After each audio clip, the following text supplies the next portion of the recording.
Salut, j'espère que tu vas bien. Moi, c'est Salim. J'accompagne les thérapeutes et les praticiens bien-être à développer l'activité qui leur ressemble vraiment. Vraiment, vraiment, vraiment.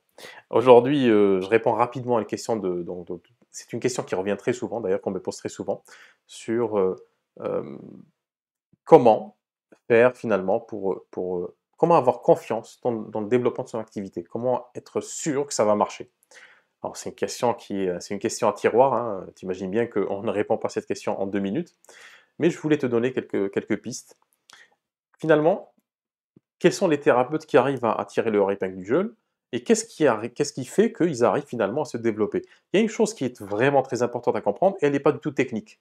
Et parce que, en fait, si tu veux, quand tu rentres dans ce développement d'activité, on a tendance finalement à morceler nos vies, à morceler nos réflexions et à oublier qui nous sommes, quelles sont nos expériences et quels sont nos acquis. Et on a tous ces acquis-là socialement. On sait exactement ce qu'il faut faire socialement, ce qu'il ne faut pas faire socialement. C'est un apprentissage qu'on a eu depuis qu'on est petit. Euh, mais on a tendance finalement à oublier toutes les leçons qu'on a tirées de sa propre vie et puis de l'expérience des gens qui nous entourent, les parents, la famille, les amis, etc. Développer ton activité en bien-être, finalement, c'est quoi? C'est créer une relation pérenne avec des personnes, mais pas n'importe lesquelles, c'est des personnes qui ont besoin, qui auraient besoin, potentiellement, éventuellement, de tes compétences et de tes aptitudes et de ta singularité aussi en tant que personne, ta bienveillance, pour les aider finalement à dépasser leurs problèmes. Euh, ou peut-être pas les dépasser complètement, mais ils cherchent peut-être une étape pour aller vers quelque chose d'autre. Donc tu vas être dans ton rôle de thérapeute, dans ces séances-là, une étape pour autre chose, un tremplin pour autre chose. Ça, on le sait tous. Par contre, quand on vient se développer, donc on se pose ces questions sur comment avoir confiance en quelque chose. Et moi, j'ai envie de te poser la question autrement. Comment tu peux avoir confiance en quelqu'un? Simplement. Parce que tu as utilisé le mot confiance. Qu'est-ce que c'est que la confiance finalement? Alors, il peut y avoir un milliard de définitions. La confiance, l'une peut-être des définitions les plus personnelles, hein, je vais partager avec toi la croyance sur cette question. La confiance, c'est de savoir que l'autre personne en face, elle n'est pas toxique, elle n'est pas dangereuse. Donc, ce qui crée de la confiance, c'est que la personne en face soit pas dangereuse. Comment on fait pour savoir généralement qu'une personne n'est pas dangereuse, physiquement, intellectuellement, émotionnellement, psychologiquement? C'est quand cette personne-là montre une forme de cohérence dans son comportement.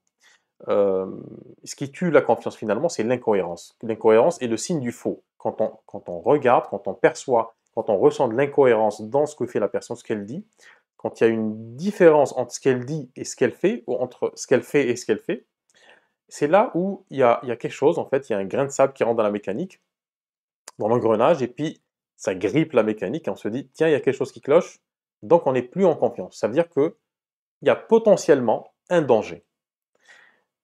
Donc, du coup, si on transpose cette idée-là sur le développement d'une activité, comment avoir confiance dans mon projet? C'est une question de cohérence. Si aujourd'hui tu as envie de développer ton activité, ton cabinet bien-être, il faut absolument que tu sois cohérent et cohérente avec toi-même. Cela impose aussi que tu saches qui tu es. Parce que quand on dit cohérent avec soi-même, il faut connaître ce soi-même. Alors, pas à 100%, personne ne se connaît à 100%. euh, on a toute une vie pour ça. Mais on essaie, voilà, c'est un chemin, on essaie de tendre vers cette connaissance de soi.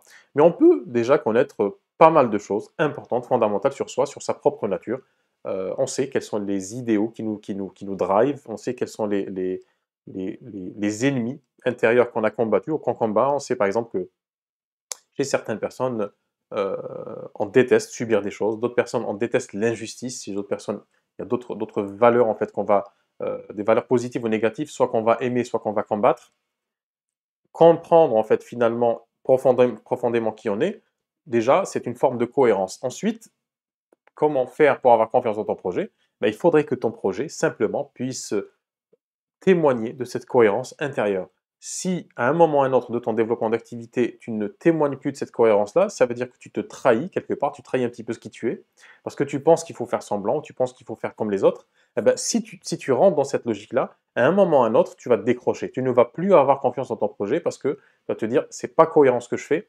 Et le problème, c'est que, enfin le problème, c'est un problème et c'est pas un problème à la fois, parce que c'est révélateur. Ce manque de confiance que tu as dans ton projet se ressent chez les autres et chez ces personnes-là, ces futurs consultants, quand ils vont entendre ce que tu dis ou écouter ce que tu dis, ou voir ce que tu dis, euh, finalement, il y a cette incohérence qui va se voir, cette peur-là, cette appréhension, et ça crée de l'incohérence. Parce que en tant que thérapeute, en tant que praticien bien-être, tu prétends finalement apporter du bien-être, mais quand tu parles, on sent qu'il y a un truc qui grince et un truc qui ne va pas. Donc ça crée de l'incohérence. Et cette incohérence-là crée finalement un manque de confiance ou une suspicion, du moins, sur ce que tu dis. Ça jette l'opprobre sur ce que tu dis. Donc comment avoir confiance dans ton projet? Il faut que tu aies confiance en toi-même. Je ne dis pas dans tes outils thérapeutiques, ça se travaille, ça s'affine.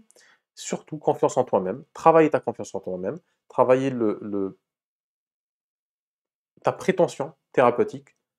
Être certain et certaine, être conforté dans ce que tu fais. Chasser le doute sur tes intentions, tes prétentions. Tu es là pour faire un boulot noble. Tu es là pour aider les personnes, accompagner les personnes à dépasser beaucoup de choses négatives, difficiles dans leur vie. C'est quelque chose d'extrêmement louable et d'extrêmement bénéfique, d'extrêmement utile, surtout aujourd'hui, dans le contexte dans lequel on est et dans le contexte dans lequel on va être de plus en plus. Donc, si tu assumes la fonction qui est la tienne, le sacerdoce qui est le tien, la mission qui est la tienne, tu vas commencer tout doucement, finalement, à être plus confortable, plus assis, plus assise dans cette posture-là, dans ce paradigme-là. Plus tu vas prendre de confiance, plus cette confiance va se voir, et plus on va te faire confiance. Donc, les gens qui ont confiance en eux, généralement, on a tendance à avoir confiance en elles parce qu'on se dit, voilà, ce type-là, cette femme-là, c'est un roc. Euh, on sent cette stabilité en elle, en lui, et on a envie de se diriger, d'être à côté, de se frotter avec ces personnes qui ont confiance en eux, parce que finalement, ça déteint sur nous.